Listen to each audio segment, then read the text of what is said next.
tells us how they have taken over most of our lives. An average Filipino, mentioning the same statistic as Senator Joel, spends 10 hours and 2 minutes a day on the internet on different devices. Contrast that, Mr. Chairman, with the amount of time that we spend on brushing teeth, 1 year and 6 months, commuting 7 years and 9 months, eating 9 years and 4 months, sleeping 25 years. Do the math, and you are talking about many, many decades spent on YouTube, Twitter, Netflix, Facebook, Instagram, Gmail, Yahoo, and a host of other apps. But this technology does not only allow us to become connected with each other, it has the power to do so much more, much greater good. One that can create jobs, that can grow the economy, that can teach our young and heal our sick and feed our people, and all the things that make life better for us and brighter for the future of our children. And this is where the importance of the role of our nominee comes in. His mission, Mr. Chairman, is to launch another revolution and win it. More than 30 years ago, he helped wage one, and he succeeded. For the sake of the generations which will come after us, he needs to win again. And I am speaking particularly of the fourth industrial revolution, the components of which include the Internet of Things, cloud computing, artificial intelligence, big data analytics, all of which will define the way Filipinos live and work in the future. The seeds of that revolution are being sowed today. Algorithms, the gig economy, Wi-Fi, connectivity, 5G networks, 3D printing. Mr. Chairman, all of this include hardware and the systems crucial to their delivery, like the third telco, faster internet speed, open access, cyber security. And all of this must be installed and institutionalized by the department that our nominee will head. Mr. Chairman, winning the fourth industrial revolution requires cathedral thinking.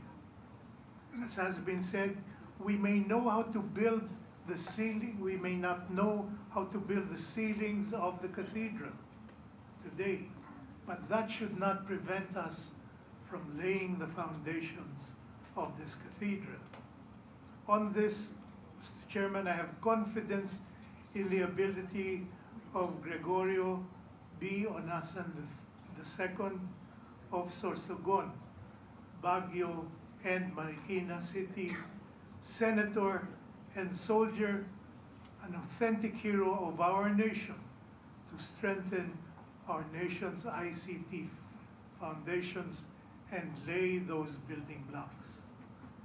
Mr. Chairman, it is my personal honor to second his confirmation as secretary. Thank you. John Calida. Mr. Chairman, next to second his confirmation is Senator Mig Subiri. Senator Mig Subiri is recognized.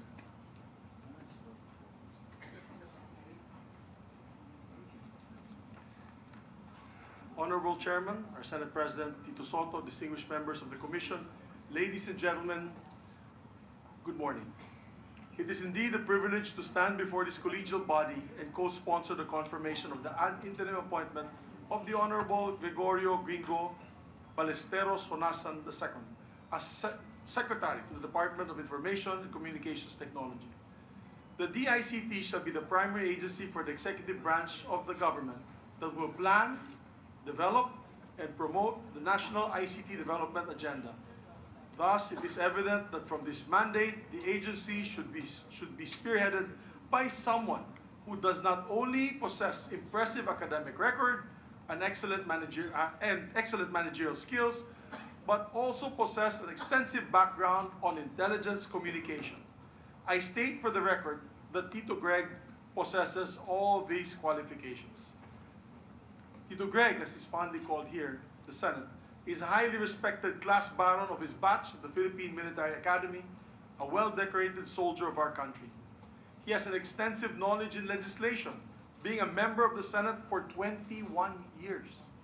During his long years in the Senate, Tito Greg would always grill the officials of the executive branch. What are the basis of their analysis and assumptions of their decisions that are based on sound and credible data? He would always ask for the data and information the agency has on a particular issue. That's how he values the importance of data in governance, and I'm sure he will carry this meticulous attitude in the department. He's a person of unquestionable integrity, and his unequivocal dedication to both humanitarian and public service are unparalleled. He is the epitome of an incorruptible public servant, Mr. President, as how we know him. With his strategic reform program for the DICT, we are a step closer in achieving the 10-point socio-economic agenda of the Duterte administration. And on a personal note, Mr. President, when I was a young teenager, I was starstruck at this mestizo in fatigue uniform carrying a Galil rifle, known only as Gringo at the time. He had achieved cult status. I'm sure many of you agree with me. He achieved a cult status as a reformist of the armed forces who was committed to change and risked his life for it. And he was our original Lodi. And he continues to be my Lodi. Why? Because he is such a humble public servant. For most of you who have worked with him in this hall, the halls of this august chamber, know how humble he is. He is a loving husband to Tita Jane, a loving father to his children, and now a doting grandfather. He is a true officer and gentleman, and a true trabajador ng taong bayan.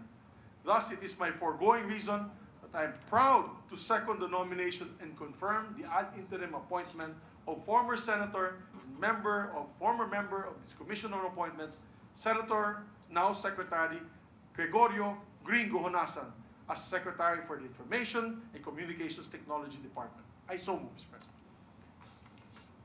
Majority Leader. Next to second the confirmation, Mr. Chairman, Senator Ping Lacson. The Mista of the nominee, Senator Ping Lacson, is recognized. A distinguished cavalier, Mista, colleague, friend, brother. I need not say anything more except to say I second the motion of the distinguished sponsor, Congressman Genaro Alvarez Jr. Thank you, Mr. President. Majority Leader. Mr. Chairman, next would be Senator Grace Poe. Senator Grace Poe is recognized. Mr. President, if Secretary Honasan can play a key role in a people power revolution and lead a group of progressive soldiers dreaming of systemic improvements back then, it is but certain that such kind of leadership, passion, and determination will surely benefit a relatively young department, which is the DICT. More importantly, Secretary Honasan is very familiar with the importance of the DICT's role in safeguarding national interests and security, as such matters have always been at the forefront of a number of Senate hearings while he was still a senator. Also, as a personal note, he was quite dedicated when he supported my father in 2004, and he was very humbled, and he stood by him. Actually, even during the times when there was a mob around my father, he acted as one of the ones that protected him. So I would like to thank, I never thanked him for this, but thank you, Secretary Honasan, for that. Let the government, DICT in particular, continue to benefit from the character, competence, and hard work of a renowned statesman like Secretary Honasan.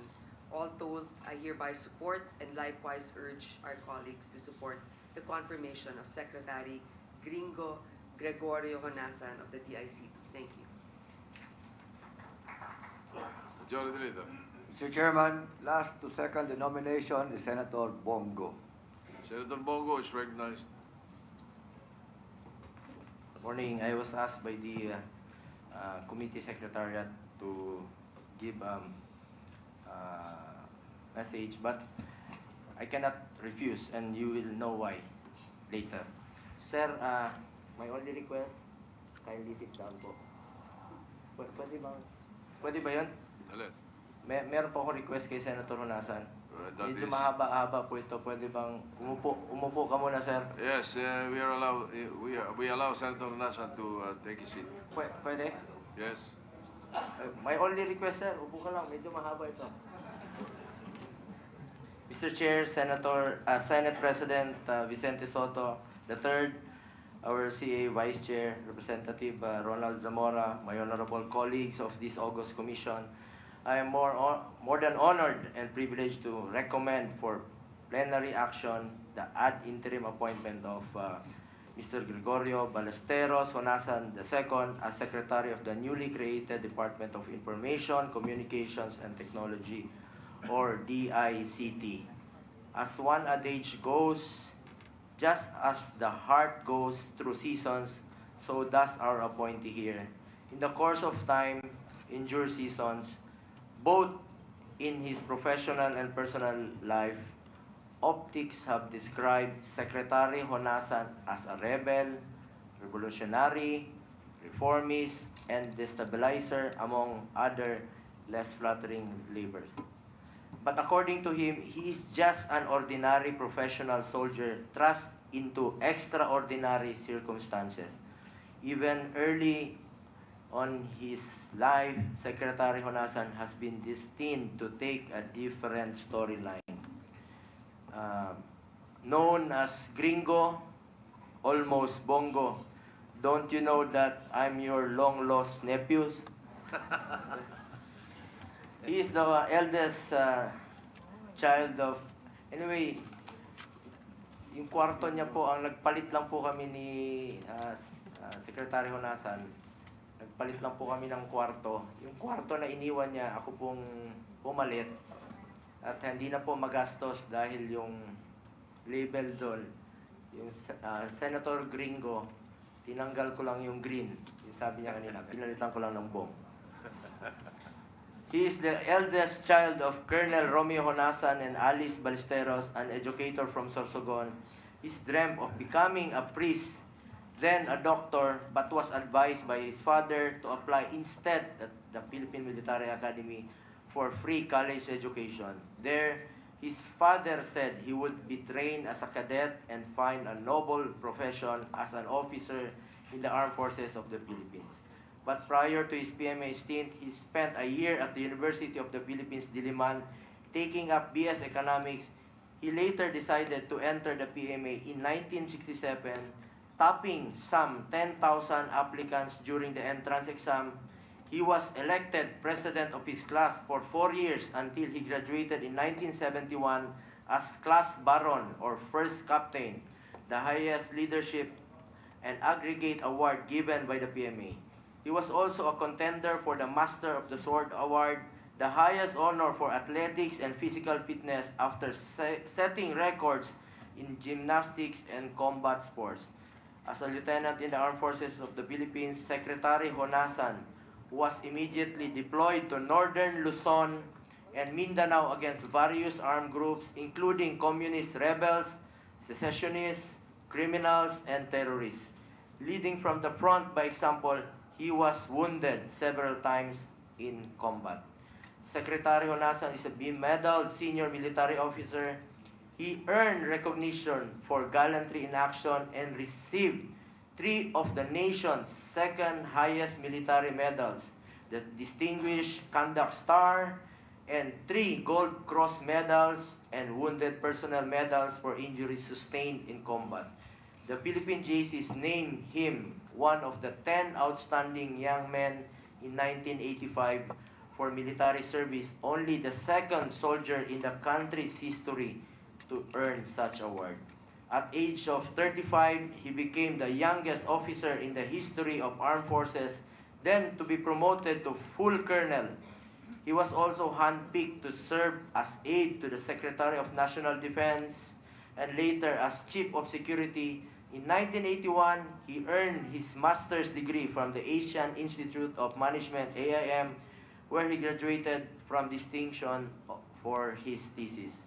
Secretary Honasan's political career began when he played a key role in the 1986 EDSA People Power Revolution that ended authoritarian rule of President Ferdinand E. Marcos. He rose to prominence as one of the leaders of the group of the young, idealistic officers known as the Armed Forces Movement, or RAM, who believed that the president had lost control and moral ascendancy to lead the nation. Their withdrawal of support was a decisive element in the triumph of the historic revolt. Sir, alam niyo po, dati napapanood ko lang po kayo sa TV. Ngayon po, nakakatabi ko na kayo, and I'm so proud of it. My ninong. During President Gloria Macapagal Arroyo's administration, he was accused of masterminding the awkward mutiny led by a new generation of young reformist officers in the armed forces. He was accused of military uprising, a charge later dismissed by the courts.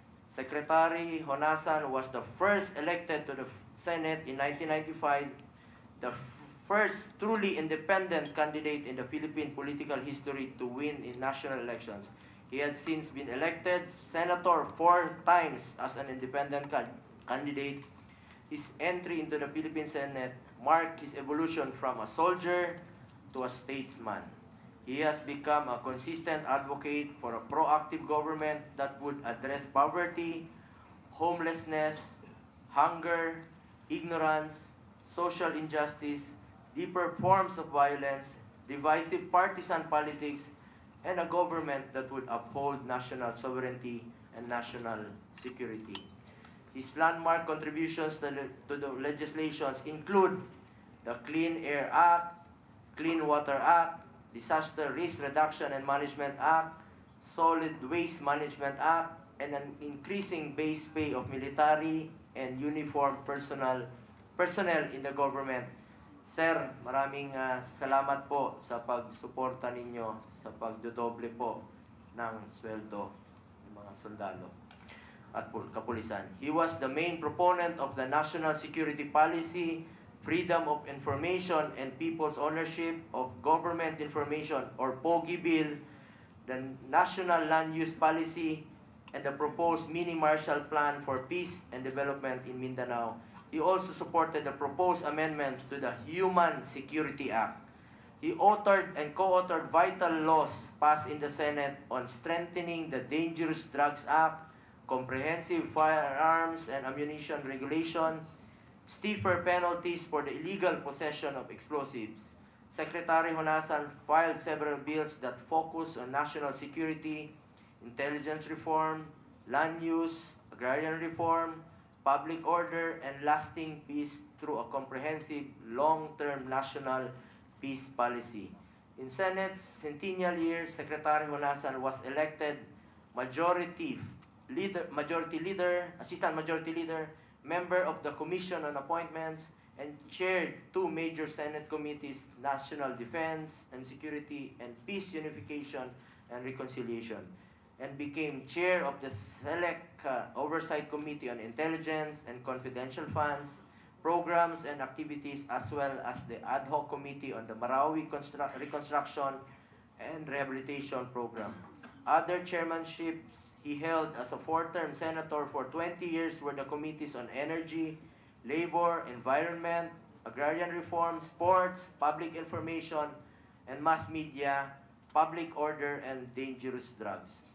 A stellar political career notwithstanding, Secretary Honasan remains a soldier at heart. He has been happily and proudly married for the last 46 years to Jane Umali Honasan, with whom he has 5 wonderful children and 5 cute grandchildren. Among his greatest achievements, he believes, are being a husband for 46 years, a father for 45 years, and a grandfather for 12 years. He is a man of few words, but commands a different charisma with a gift of gab. He is well loved by his personal staff, and longtime employees have only good words for him as a boss. Secretary Honasan believes in the ancient definition of heroism, when good people from all walks of life work together, sacrifice, and help build for the next generation. He is convinced that the Philippines is a nation of heroes. He wants history to remember him less as a personality, but more for the brotherhood of men that he was part of and what it stood for. After he has done his duty in his lifetime, this greatest legacy, he believes, will be most precious, strategic, and renewable resource, our children. There is no stopping for him even up to now, after serving the Filipinos as a Senator of the Republic for 21 years.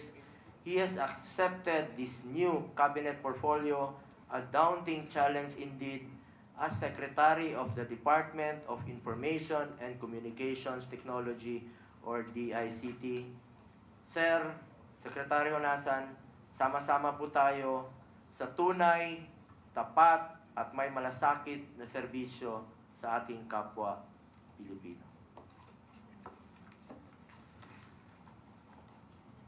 Thank you. Majority Leader. Mr. Chairman, I stand corrected as Senator Bongo will not be the last to second the nomination, as another Bong would like also to second the nomination. May move to recognize Senator Bong Revilla. Senator Ramon Bong Revilla is recognized. Good morning, Mr. Chair. I rise to express my objection to any further delay in the confirmation of our good Secretary of Information and Communications Technology. But levity aside, may I add my voice in support of the confirmation of Secretary Gringo Honasan. I believe the President has made the best choice in appointing our former colleague here in the legislature. Isa po siyang tunay na maginoo, mapagmahal sa bayan, a true officer and a gentleman. His dedication, commitment, and competence in serving our country and our people will be one of the biggest assets of the executive. Hindi po matatawaran ang kanyang kakayahan. I express my support and congratulations to Secretary Gringo Honasan. Manong Greg, we love you. Thank you, Senator Bong Revilla. Majority Leader.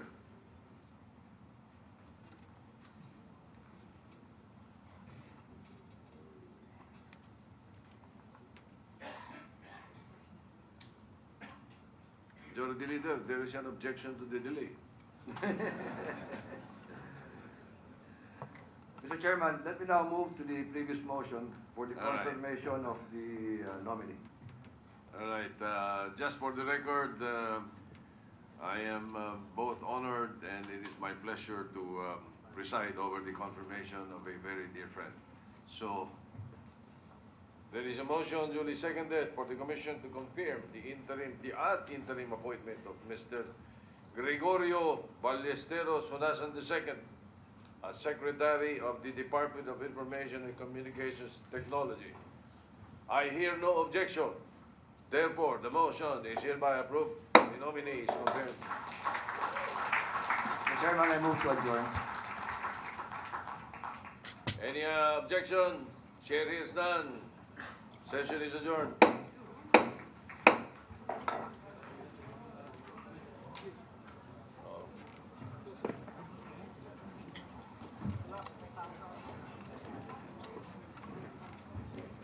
The recently confirmed appointee will please rise to the rostrum. Thank you.